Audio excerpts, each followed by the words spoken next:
my beautiful boss slaymates, it's me, Akenisha, your favorite boutique consultant. I don't know why I just did it with my eyes. That was so weird.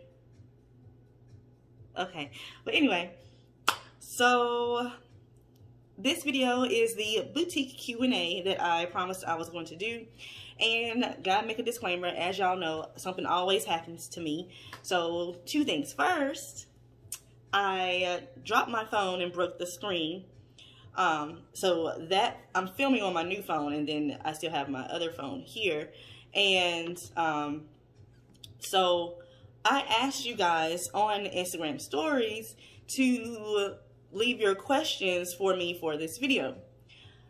I started taking screenshots of the questions. Some of those screenshots are no longer in this phone, don't know why. And then I forgot to go back and grab the screenshots of the other questions. And you know, after 24 hours, you can't see certain things in your stories anymore. So some of those questions got lost. So if I don't answer your question in this video, which I most likely will not, because I only have like 10 questions. I had a lot more than that. I did go through some of them because some of them were very similar. So if I don't answer your, like, whatever subject you asked me, please leave a comment down below and I will make sure that your question gets asked by me in the comments, or I will just I'm going to do another boutique Q&A. You know, I do these every once in a while anyway. And I also apologize because I was not able to go live this weekend like I was supposed to. There were some issues going on and I was not able to go live like I was supposed to. But I will be going live sometime this week. So with no further ado, let's go on and start the questions. So I'm going to go ahead and I have them like here on this phone. So if you see me looking down, looking at the questions. All right, so first one. You have said to not use other boutiques for inspiration. How do you get inspired with your boutique? So I think I've said this before. First off, when I say that I love fashion, I love fashion. I have been into modeling and fashion since I was about 8 years old. Even though I was a tomboy, I was still in love with fashion because fashion isn't just about, a lot of people when they say they love fashion is more of the surface. I truly love fashion. I follow like whatever's going on in all the fashion weeks. I look at all of the shows. I have a video about that where I actually like to look at what's going on in the fashion weeks, and that's kind of like how I figure out what's trending, what I will be trying to replicate with my boutique. That is one way I get inspired, is by fashion weeks, watching fashion shows. I actually also like to look at home interior, for whatever odd reason, home interior stuff like the reels and TikToks and pages on Instagram. Those things get me inspired when it comes to like staging, photography, and all that stuff. That gets me. I also like to look at magazines. I don't look at a lot of magazines anymore, so I'll just go to the websites. I also like to look at weddings. Something about weddings. I don't know what it is. I think it's because I just grew up around weddings because my mom is an event planner, or more so wedding planner, and she also decorates. So it's just all of that. It's all of the design aspect of it, and the fashion modeling part of it is what inspires me. And I tend to create my collections and pick inventory not just from my customer that I'm buying for, but also what I have seen in my environment around. And one other thing, for whatever odd reason, I also get inspired. This is weird, but I know some friends who do this too who are models. But I also get inspired when I'm driving and listening to music. Certain songs that have a beat where I can imagine walking to, because I did use, you know, I would model and runway walk and stuff. If I could see, like a certain song is playing, and I can immediately see one of my models walking to the song, and I can just kind of see, just based off the song, what type of vibe it is of what I would want her to be wearing. And then there we go. I have a whole photo shoot in mind, and videos, and a theme and everything. So that's how I get inspired. Music, wedding decor, home decor, and fashion weeks. Excuse me, y'all. Next question. I have been in business for 5 months. I get sales very sporadically or once in a while. What can I do to get more consistent sales? So for this is a very loaded question. You could do a lot of things. I'm going to just name maybe 2. So first things first, you need to look at how consistent you are in what you're doing. So how can I word this? And I just want to let y'all know, I didn't look at all of these questions and go ahead and think about answers. I'm literally thinking about the answers right now. So just give me a second. Okay, so I'm trying to figure out how I can word this so it'll be easy to understand. So I'm going to explain this way. I was taught at Victoria's Secret and in college with different things. And, you know, that saying that says, if it ain't broke, don't fix it. I also believe in the lather, rinse, repeat method. So if you are getting sales, even if it's 1 or 2 and they're very sporadic or whatever, look at what you did to get those sales. Figure out what it was. Figure out where they came from. You know, if you look in your on your orders page and you click on the order, you'll be able to see the conversion summary. Look at where they came from. If the conversion summary shows that they came from Instagram, look at your Instagram that day, or look at whatever you posted that was that item, and figure out what it was that you did. What hashtag did you use that day or on that particular post? How was the model posed? Where was she posed? How many times did you post that item before that person actually bought it? You know, a lot of things. Look into that and replicate it for numerous days and see if that works. So you need to do a lot of research, a lot of experimenting, so you can figure out what works and what doesn't work. And then also you need to look at how consistent are you when it comes to consistently posting. Do you consistently poll your customers, poll your followers rather? Do you consistently email them? Are you staying on top of their minds? Do you look at all of your analytics in Shopify and your insights? Are you consistently engaging with people? It's a lot. You need to look at everything that you are doing. And the way that I advise you to go about that is something that Sunny Lenarduzzi said, and I posted about this. She actually commented on it. I love her. Is to do a time audit. So when you are working on not even when you're working on your business, just for 1 week straight or 3 days, literally write down everything you are doing for however much amount of time, and look at how much time you're probably wasting when you could really be doing something to better your business. And then you will be able to see that you have time to be consistent, because a lot of pushback I always get when I ask people about being consistent is that they don't have time. And I'm one of those people. I used to say that. I still say that now, but I truly don't have time for certain things. But yeah, so make sure you do that. Time audit, look at your consistency in what you do, and look at previous results and repeat that. Okay? Next. This question here, I wasn't entirely sure what the question meant, but I think I know what it means, because it wasn't really, so I'm just going to say it. I'm going to literally read it the way it is. It says, inventory, maybe like once a month to keep your page fresh. So I don't know if you're asking me how often should you post, how often should you buy inventory, or how often should you change up the inventory on your page. Not entirely sure, so I'm going to answer both. You should buy inventory as much as you need to buy inventory. Inventory is a need. So if you are selling out of things and you need to buy more inventory, you should have an inventory schedule or a buying schedule. You shouldn't just, buy whenever the heck you feel like it. You have to buy on a schedule. So, you have to figure out, what schedule is best for you. What are you selling out of? What are you selling the most of? What category is your best seller, or what type of item is your best seller? You have to look at all of that. And then you should definitely be updating your homepage. I would say about 3 to 4 times a month, you should be updating your homepage. That's minimum, because you may have people who are coming to your website weekly. And if your homepage isn't changing, they're thinking you don't have anything new, because they may not even click on the new arrivals link. They may just think, oh, she don't have nothing new. Everything looks the same. I'm not getting anything.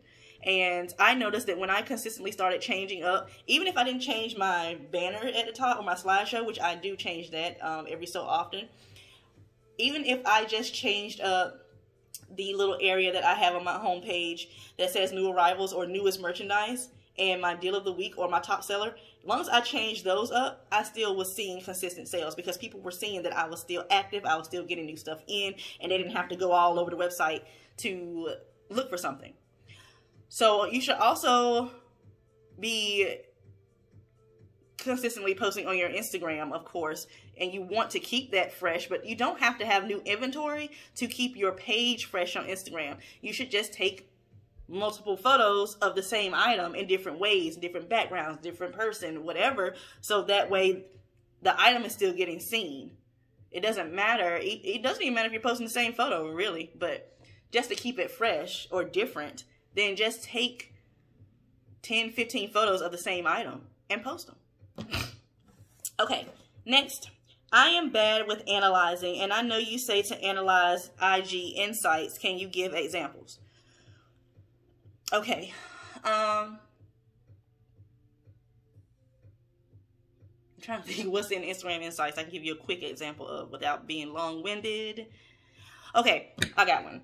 Let's say, because I always say, you know, not only should you analyze your Instagram Insights, you should use your Instagram Insights and your Shopify analytics together to come up with some sort of strategy. So I do have an Insights to Instagram Masterclass. It's 3 hours long, but I give you a ton of information. So I highly suggest you going in that, because I literally show you how to use, I show you a lot. Of what, and how to use the Instagram Insights strategically and all throughout your business. But an example I can give you is something that just popped in my head was, let's say you go to your Insights and you look at the part in the Insights where you can see where people, your top cities, I think that's what it is. Yeah, your top cities or your top places or whatever it's called. And you see that your top cities are Atlanta, Houston, New Orleans, Miami, whatever.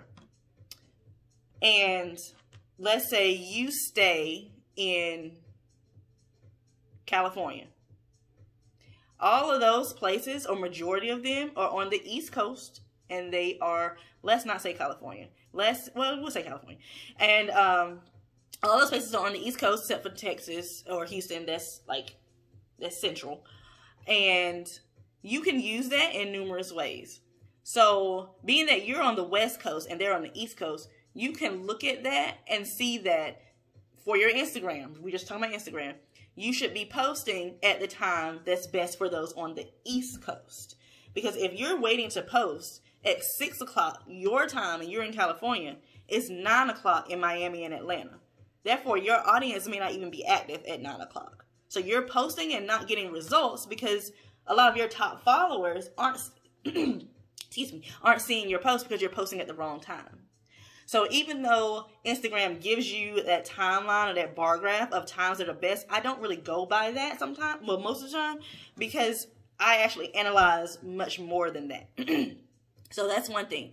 So let's say you notice that you're getting a lot of traffic from Instagram, but you're not getting a lot of conversions or sales. And if a lot of your followers are from, let's say, you know, a lot of those southern states, because that's how mine are. A lot of my customers are from southern states. So it's wintertime, but a lot of those places are warm. So let's say they're coming to your site right now and you have a bunch of sweaters and coats and boots or whatever it is you're selling, and they're not interested because they can't wear it right now. So that's an example. You have to look at your insights and think in ways that are not surface. You can't be surface when it comes to analyzing. I am all about analytics. I'm a very analytical person. I love numbers. I love figuring out things. I love reports. That's a huge strength of mine. My district manager at Victoria's Secret had me in charge of analytics and analyzing things for the entire district when I was there because I was so good at it. So yeah, that would be one thing you could do. You really need to look at everything in conjunction and compare your insights on Instagram to what's going on your website. If you are a new boutique and you aren't making many sales, is it a good idea to still buy new inventory? That is a yes and a no. I say yes because, what if the seasons are changing? So you need to have stuff that's relevant. Or what if you are experimenting and trying to figure out exactly if you're selling to the right person, if you're targeting the right audience? Because you could be wanting to sell, what? I'll use me for example. At one point, I talked about this in my last video. I think it was my last video. My last video. I wasn't trying to really sell handbags and stuff like that, but I had customers asking me. I was just selling clothes and shoes. And I had customers asking about Michelle Obama handbags. It was never a thing, but I listened to my audience and I got them and I was selling them like this all the time. So you could be someone who is just, trying your hardest to sell what?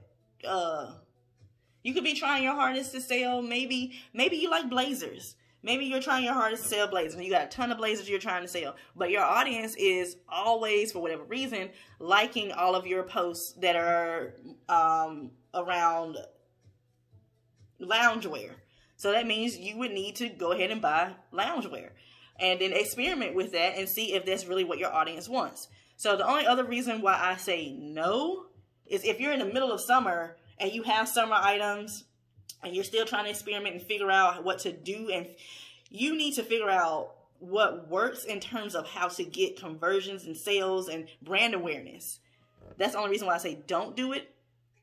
If you are going to do it, don't just buy a lot of inventory. You have to, once again, analyze what it is you're buying and why you're buying it and be strategic with your buying. You can't just buy for you. You have to think let's think about this in this way.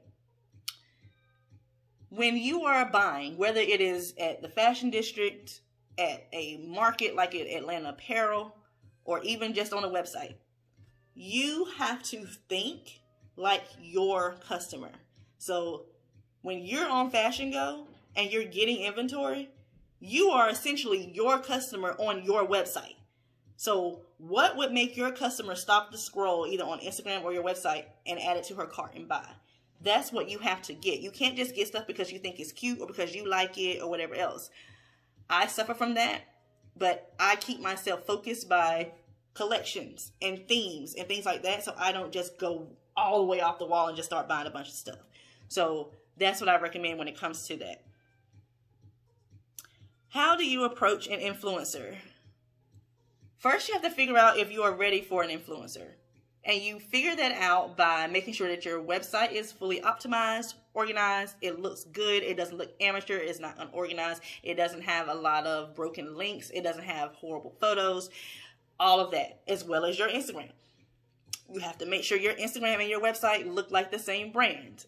All of that. When you are good and ready, then you can approach an influencer. You need to find an influencer that not only serves the same customer you are serving, but you need to also find an influencer that fits. So you can't only have 1,700 followers and you're approaching an influencer with 70,000 followers and expecting her to rep your brand and you not even really pay her a lot of money. Not going to work that way. And if she is someone with a lot of influence, 70K or more, but she actually has the influence, her followers may not trust you yet if you don't look like a reputable brand. So, but let's say you have all that, you're ready, and you have found an influencer, then you need to just first develop a relationship with that person. Don't just appear in their inbox or whatever, unless it's just strictly business. But I recommend developing a relationship with the person first, getting to know her, making sure she is the right fit, making sure that her personality and her brand voice will fit and will resonate with your customers, and then go from there. After you develop the relationship, then enter into a business relationship and, send out some kind of contract and stuff once you all come to some sort of agreement.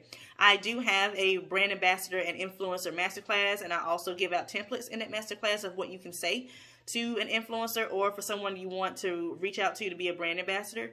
So make sure you click the link in the description box, and that link will be down there to view that class as well. Excuse me. How do I post consistent content without repeating the same pictures over and over and over? I was just talking about this. So once again, two things. One, it doesn't matter if you post the same picture over and over again. You could have this shirt on your website and you have a picture of the front, the back, and then full body. Post the same 3 pictures. It doesn't matter. Why? 2 reasons. One, the algorithm. A lot of people don't see every single time you post. It don't even matter if you only have 100 followers. All of them are not going to see everything you post every single time. So if you post it today at 5 o'clock, I may not see it till you post it for the 4th time on Thursday at 6 o'clock. So post it anyway. It doesn't matter. Next, when you're watching television, or you used to watch television or whatever, and well, even if you're watching YouTube and you see ads, any kind of ad, you're going to see a lot of the same ads and commercials over and over and over just in watching one television show. Do you think that Target is like, I can't keep showing this same commercial over and over and over again? Hell no, they're going to keep showing you that same commercial over and over and over again. So it doesn't matter. You're not going to wear people out. Just make sure, like I was saying earlier, if that really bothers you, I do this when I take my photos. I take a ton of photos of one item. So that way I have a variety in case I want to post something in a certain way or a certain theme or whatever I may have that I want to post for the website. If my models are actual models, so sometimes they want certain shots for their portfolios. But I recommend taking at least 10 really good photos of your items. So that way you can post them. And even if you just got 3 items, just, you know, do a little pattern and call it a day. If I don't have a lot of people subscribed, do I still need to send out emails? Yes, you should be sending out your emails. When you're new, you need to be sending out, I would say, 2 emails a week. Even if you are new and you only have 20 people, those 20 people ask to be contacted by you. So why are you going to do them a disservice and not contact them? So you need to get creative and figure out what you need to send to them and get to getting. Yes, send out your emails. There is money in your email list because, like I said, those people ask to be contacted by you. They have already shown that they are interested in you and your brand. Last question. I am drop shipping. How can I make my vendor photos stand out? So if you don't know and you're watching this, I did start off drop shipping, and this is a very easy fix. Order what you sell. Model it yourself or get someone else to model it. Take pictures, because you could be drop shipping something and the model that the vendor is using doesn't look like your customer, so they may not resonate with it, and so they won't buy. A lot of places, vendors, drop shipping or just vendors that don't drop ship, they sell plus items, but they won't use a plus model. It'll just be a regular size model in an outfit, and then it'll say plus up here in the picture. And some people don't look at that. They just immediately just see the photo and they're like, oh, that ain't plus size, and they keep going. So you have to make sure that your models look like your customer. It doesn't matter whether it's the size, the race, or even where they are, like lifestyle photos, anything. The photo has to resonate with your customer. So save up money, order what you sell, and model it. That's the best way to do it. So those are all the questions that I have. And like I said, if you didn't hear your question asked or answered rather, please comment down below. I do apologize. Like I said, a lot of stuff got missing out of this phone. Once I dropped it, you can see the really bad cracks in it. So yeah, just make sure you all leave those comments down below. Next video, I totally forgot what we're talking about. I feel like it's MailChimp. No, it's not. It's logos. So next video, I am actually going to, this is going to be a really good one. So if you haven't launched yet, or you're stuck on logos, or you're thinking about, you know, paying someone a lot of money for a logo, or even if you're rebranded, whatever, Next video, I'm going to show you a couple websites you can go to make logos for free or to get an idea of what you would like your logo to look like. And just going to show you how to create a logo for not a lot of money. So next video, we're going to talk about logos. And I'm going to actually show you. You will just see my computer screen and I'll explain it all to you and I will actually create a logo. All right. So thank you all for tuning in. I didn't want this video to be long. We're at 25 minutes. So yeah, I will see you all in the next video. Bye.